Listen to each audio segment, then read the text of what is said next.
I'm gonna lay this out up front so you have context for everything that I have to say about this thing. This whole kit costs under £200. Just keep that in mind as I say anything about this thing. Right, let's take a look at this direct drive wheel and pedal combo. This is the PXN V10 Ultra, an ultra budget direct drive wheel with the highlight features being 3.2 Nm of peak force, 270mm wheel and metal Hall effect pedals that can even be upgraded post setup to add in a clutch pedal. You can even get a Formula style wheel plate for this thing too. Genuinely, this thing is so impressive. Let's break it down. First up, the base. This is remarkably small, with not only the mount, but a tilting frame that lets you bolt it to a rig or clamp it to your desk, and tilt it all in one. It's pretty handy. The clamps are pretty rough, as while it looks like they bolt to the mount to keep it steady, as far as I can tell, they don't. That makes it kind of a little awkward to install, but it works well enough. The extra bag of bolts that comes with the kit is not labelled in any way or mentioned in the manual.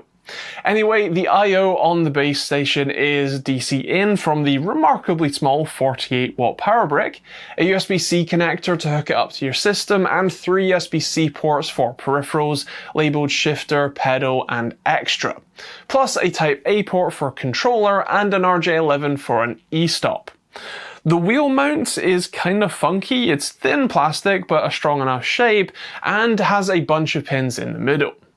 As for the wheel, well, that is on the smaller side. Think Peugeot wheel, not a BMW. But it is manageable enough. It has most of the Xbox buttons, although weirdly the paddles on the back are labelled like PlayStation, L1, L2, R1 and R2. The top paddles up here are your bumpers. They're tactile yet mushy switches for gear shifts, while the bottom two are your triggers. They're analog inputs, meaning you can absolutely use these for clutch and handbrake to pretty great effect. This is actually a really cool choice and makes this whole thing stand out even more than it already does. As for the pedals, well, those are all metal, Hall effect, and remarkably customizable. You can change the resting angle that they sit at to suit your usage, be that if they're bolted into a cockpit, you might want them more upright, or if they're on the floor, you might want them tucked back a bit more. You can also change the spacing between the pedals with just a couple of bolts. The stock sort of out of the box position is pretty damn wide, so you might want to bring them together. And you can also spend an extra 30 quid to add in a clutch pedal too. The pedals connect to each other with an RJ11 cable and a Type-C cable from the brake pedal to the base station.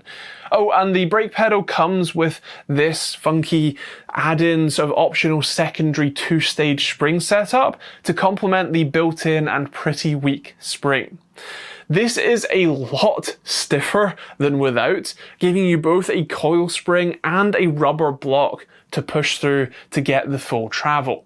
We'll get onto how all of this thing feels briefly, but I will say that this feels very much like a cockpit-only type thing to add, rather than on the floor, because if you try it on the floor, you'll very quickly find the whole pedal assembly tipping head over heels with this installed. Right, that's kind of the specs and what's in the box. And now on to setup and feel. Once you get this thing connected and powered up, the first thing you'll need to do is install PXN Sim Racing software. In here, you can do any firmware updates that are pending. I had one for the base station. Then adjust all of the settings that you can expect, including the steering lock angle. Default is set to 900 degrees. You can center the wheel, change the force feedback force, the maximum torque, centering force, and rotational stability. And if you head to the advanced settings, you get a couple of extra settings as well. Just the D-input, direct input parameters, but they're available. On the wheel itself, you can map the 2 analog paddles at the bottom, including as a linked clutch, which is pretty cool, and all of the buttons as well. For the pedals, you can adjust each of the output curves separately, including giving them a non-linear response if that's your preference. As for the feel, coming from both the Logitech wheels, the G923 specifically, and the Asetek Initium I just checked out, video in the cards above, this feels noticeably smaller in the hands. It feels closer to a kid's toy than a sim racing wheel, although I do want to make it clear that this is way better than the G923, at least in feel anyway. While the direct drive motor offers almost half the torque as the stock Initium base, and I say stock because with a higher end power supply, you can go from the 5.5 Nm stock to 8, but this thing feels so much better than the G923. It's much more granular, quieter for sure, and just gives you more texture to the feedback by comparison. Of course, the Initium base and wheel is kind of worlds better again, but that is also triple the price of this thing, so that's hardly a fair comparison.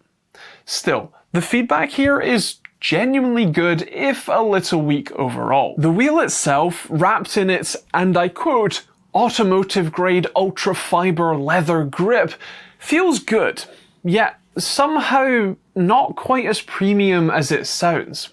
The buttons do feel good enough, as do the paddles, although the gear shift paddles feel, well, with their micro switches, feel a little anemic. They're fine, they're serviceable, but they aren't actually all that nice. I mean, just have a listen. There's just a lot of travel, a lot of click, feels very hollow. They're fine, they're just not amazing.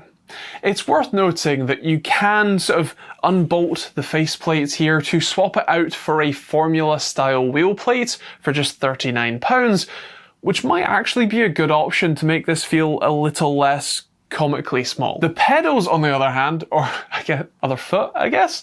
Anyway, they feel nice, but man, like in their cockpit mode, sort of stock, they have so much travel, it's just unreal how much you can move it.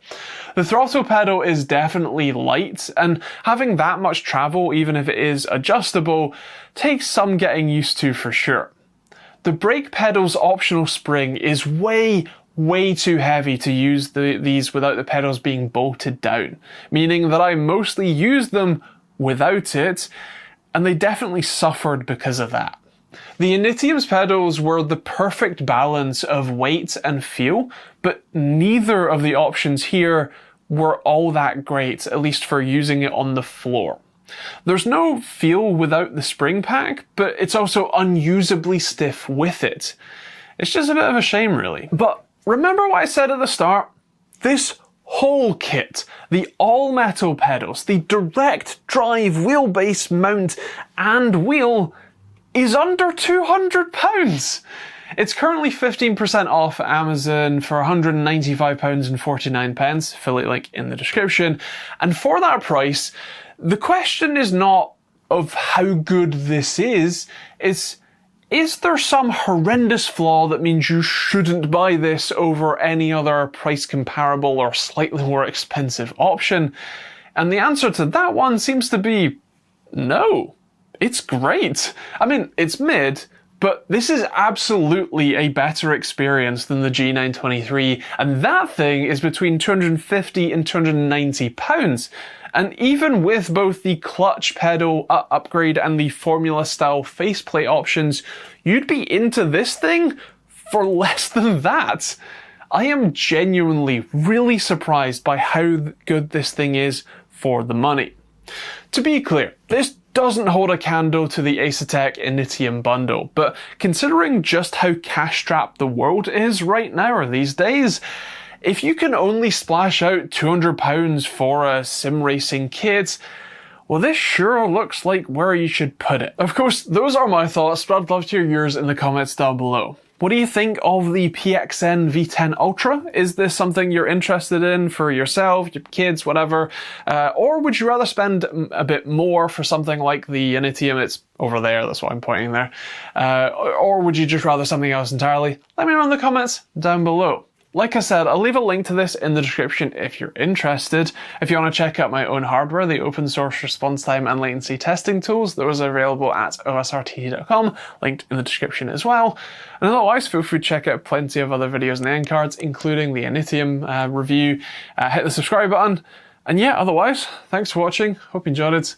I'll see you on the next video.